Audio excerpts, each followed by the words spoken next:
ভালো খেলতে চাই, এটা আমি বলতে চাই। আর আমরা ফাইনাল জিতবো, চ্যাম্পিয়ন হতে হবে, যে কোনো মূল্যে চ্যাম্পিয়ন হতে হবে। আমরা জিতবো, এটাই জানি আমরা ইনশাআল্লাহ। প্রথমবারের মতো অনুষ্ঠিত হতে যাচ্ছে এই টুর্নামেন্টটি।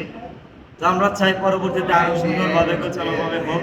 ইয়াসিন আহমেদ আমরা কোচের বক্তব্য জানার চেষ্টা করি।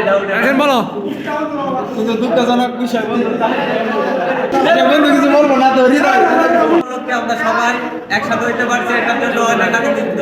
অবশ্যই চ্যাম্পিয়ন হবো, ইনশাআল্লাহ আমরা চ্যাম্পিয়ন হবো। আচার্য উচ্চ বিদ্যালয়ের মাঠে প্রথমবারে 2022 যেন চ্যাম্পিয়ন হয়ে ইতিহাসের পাতায় থাকতে পারে।